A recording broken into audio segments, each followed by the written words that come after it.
Kita bawa berapa ya? 1, 2, 3, 4, 5, 6, 7, 8, 9, 10.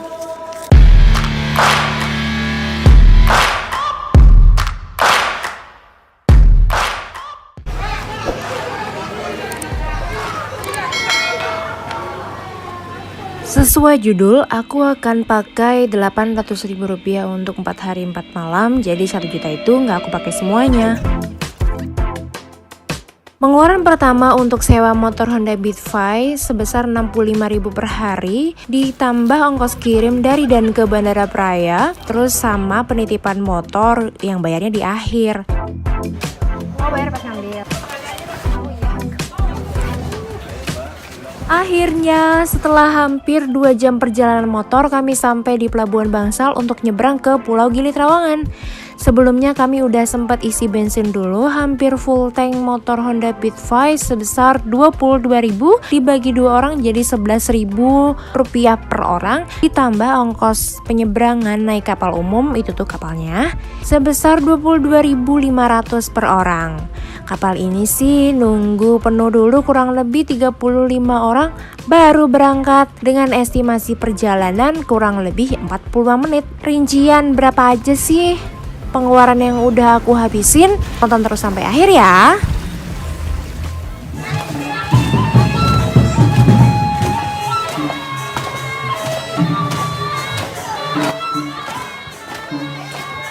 Sedikit cerita nih, sebenarnya kami udah booking Oyo Rp85.000 per malam deket dermaga, tapi kami ditolak sama pemilik homestay.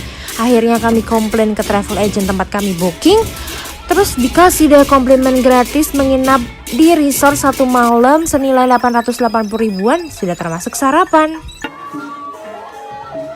Mumpung ada waktu istirahat bentar di hotel sebelum night tour di Gili Trawangan, kita hitung dulu yuk pengeluaran hari ini habis berapa ya. Tadi kita udah ting bareng di bandara, aku bawa uang Rp1 juta. Udah dipakai untuk sewa motor, harganya Rp350.000, udah termasuk helm 2 dan jas hujan 1, ditambah antar jemput area bandara Rp35.000, ini udah diskon ongkirnya. Totalnya Rp385.000 untuk 5 hari 4 malam. Katanya sih mau ada refund Rp25.000 karena salah hitung.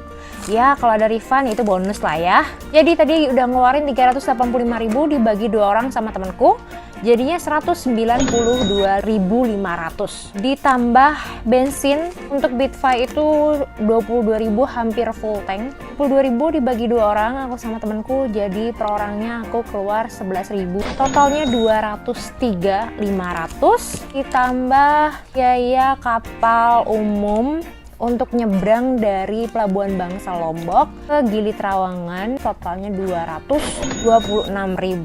Sisanya adalah Rp774. Kita hitung apakah sama? 1, 2, 3, 4, 5, 6, 7. 100, 2, 3, 4, 5, 6, 7. 774.000. Yeay! Ini aku sama temanku mau ke bar. Kita hitung lagi nanti ya.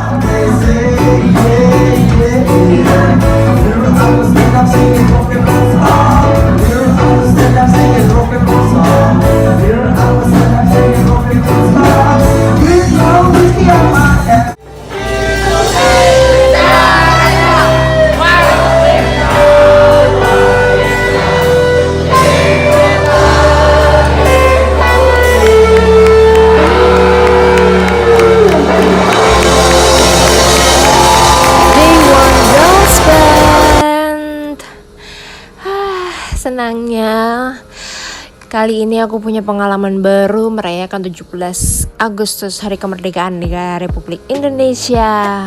Besok paginya gak ngejar dapet sunrise karena bangunnya kesiangan. Kami langsung meluncur ke pantai, berjemur sambil sarapan. Sarapan ini gratis loh.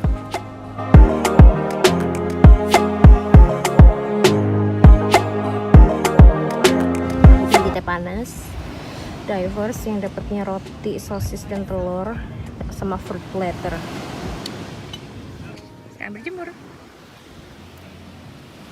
Semalam aja di Gili Trawangan emang gak cukup, tapi aku udah pengen banget menghabiskan malam-malam berikutnya di Lombok. Akhirnya kami nyebrang lagi dari Gili Trawangan balik ke Lombok. Siangnya mampir makan di warung dekat Pelabuhan Bangsal. Ini sih katanya olahan khas Lombok, kayak biji-bijian gitu dan rasanya agak pedas. Harus dicobain deh karena ini termasuk baru di lidah aku. Di sepanjang jalan dari Pelabuhan Bangsal menuju ke daerah Pujut, daerah Kute, masih banyak karnaval pinggir jalan karena masih dalam nuansa kemerdekaan 17 Agustus. Kalau yang tahu jalur yang aman, gak berkelok-kelok dan curam dari Pelabuhan Bangsal menuju ke daerah Kute, please komen di bawah ya. Di hari ketiga, kami bangun pagi untuk ngejar matahari terbit di Pantai Selong Belanak. Tapi keliru guys, Pantai Selong Belanak cocoknya untuk nikmatin matahari tenggelam alias sunset. Oh iya, ada cerita tentang Pulau Gunung Wayang yang letaknya di tengah Pantai Selong Belanak. Bentuknya itu kayak gunungan yang biasa muncul di pertunjukan wayang kulit. Pulau itu tuh disakralin sama suku Sasak guys, jadi gak boleh sembarangan orang masuk ke pulau itu tanpa izin. Pernah ada mitos orang asing masuk ke pulau itu tanpa izin pemangku adat, itu tuh pulaunya, dan dia kena kutukan kematian. Pernah denger gak sih cerita itu? Tulis di kolom komentar di bawah ya. Wake up, today's gonna be a good day. Wake up, today's gonna be a good day. Wake up, today's gonna be a good day. Wake up, today's gonna be a good day. Udah puas main-main di pantai, balik lagi ke homestay untuk sarapan. Yang sebenarnya sih di harga homestay ini gak ada sarapannya. Hehehehe. Destinasi selanjutnya kami ke daerah Kute untuk ke Pantai Mandalika yang banyak banget penjualnya. Walaupun sebenarnya sih aku udah ngincer kain tenun, tapi aku rekomendasiin ke kalian yang pengen cari kain tenun di daerah Kute, mendingan beli di toko Butasya aja. Siapa sih Butasya? Keep watching. Sama saya yang duluan tadi masuk belajar. Menurut informasi dari warga setempat, kalau kamu ketemu pedagang kayak gini yang keliling, mendingan kamu beli dari pedagang pertama yang nawarin kamu. Karena kenapa? Dia akan ngikutin terus kemanapun kamu pergi. Gak percaya? Tonton nih.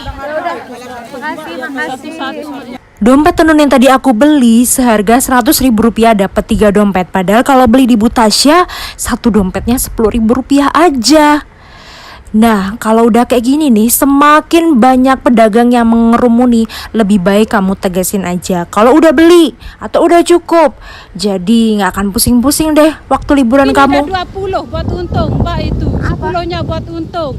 Apa? Nambah 20, 120 dah. 120? Iya. Nyonya jangan galak-galak. Nanti nggak jadi beli loh saya. Makanya saya galak, Mbaknya nggak mau. Iya, nggak boleh dipaksa dong. Satu hal yang menurut aku Lombok berbeda dengan Bali dan Karimun Jawa kayak di video-video aku sebelumnya adalah Lombok itu anginnya selalu kencang. Mau itu di Gili Trawangan, Mataram, Senggigi, Pujut, Kute, anginnya kenceng terus. Tapi aku suka banget sama mataharinya, cocok deh buat berjemur. Semoga ya bisa kembali lagi ke Lombok buat paragliding di sana. Oh iya, teman-teman, kalau injek pasir di Pantai Mandalika, semakin diinjak kakimu akan semakin tenggelam ke dalam. Jadi nggak bisa lari-lari deh di pantai. Nah, masuk ke Pantai Mandalika ada retribusi sebesar Rp10.000 dan batas kunjungan maksimal jam 6.30 sore. Selesai berjemur dari tengah siang sampai hampir jam 3 sore, kami mampir makan dulu di Anda Resto, masih di sekitaran Pantai Kute Mandalika, yang nyediain menu ayam taliwang. Satu porsi ayam taliwang ini dapat 2 ayam, 1 nasi, dan sayur pelencing. Ini ayam satu porsi harganya Rp75.000, sudah lengkap sama sayur. Oh, ternyata sayurnya kayak gini ya.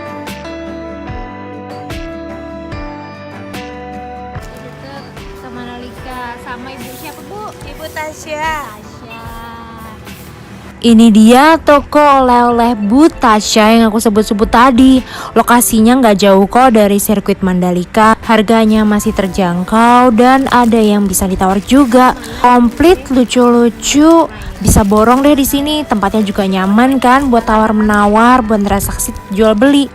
Dan ini dia hasil perburuan aku siang tadi. dapat dompet 3 senilai 100.000. Kalau di Butasya satunya bisa dapat 10.000. Asbak kecil seharga 30.000, asbak besar seharga 35.000, dan ini kain tenun 3 meter seharga 120.000, dan gantungan kunci Rp10.000. Selamat pagi. Itu depan sana akses masuk yang searah sama sirkuit Mandalika untuk menuju pantai Tanjung Aan. Ini dia pantainya. Masih sepi banget, nggak ada siapa-siapa. Nggak tahu deh ini nanti bakal ada parkir atau nggak. Wow, it's good.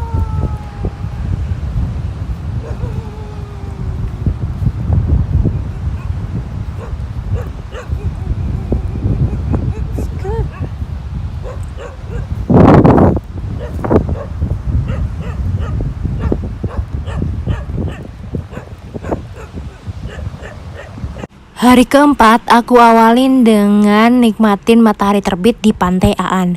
Sayangnya masih banyak anjing liar yang gak terawat makannya. Di pantai ini pasirnya beda sama pasir di Pantai Mandalika. Warnanya lebih putih dan enak buat dipijak. Wow, keren ya. Matahari sudah terbit, kayaknya udah cukup ya. Dan tadi ada banyak orang.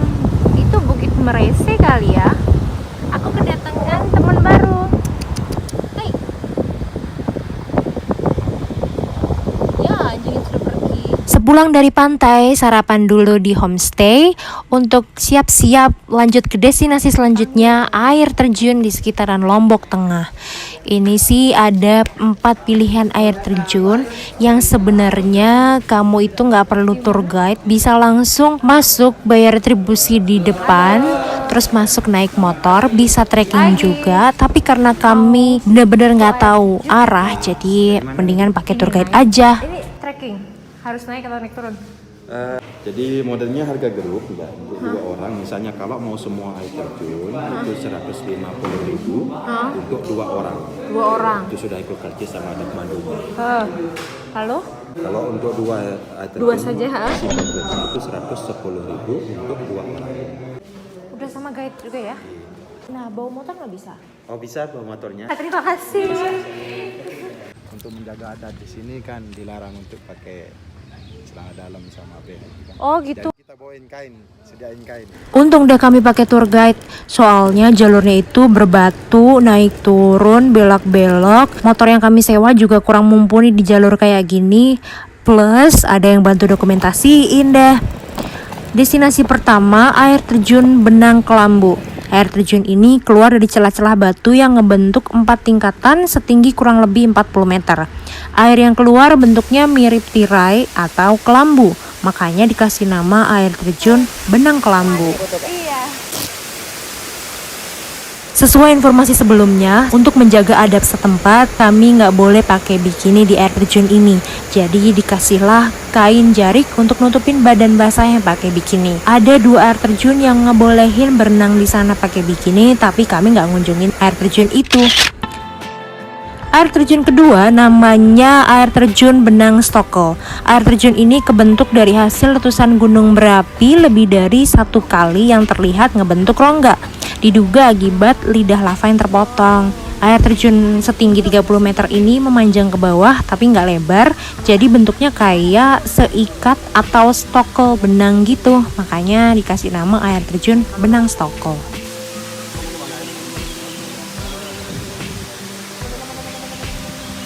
Perjalanan dari daerah Kute menuju air terjun ini kurang lebih 1 jam kalau naik motor. Destinasi terakhir di hari keempat sebelum balik di hari kelima adalah Bukit Merese. Ada retribusi sebesar Rp5.000 aja. 1, 150, 60, 70, 80, 85, 91, 93, 95, 96, 97, 98, 200, 1.500. Terbuktikan bisa banget backpack ke Lombok dengan uang saku Rp800.000 untuk 4 hari 4 malam. Thank you for watching. Sampai ketemu di video selanjutnya.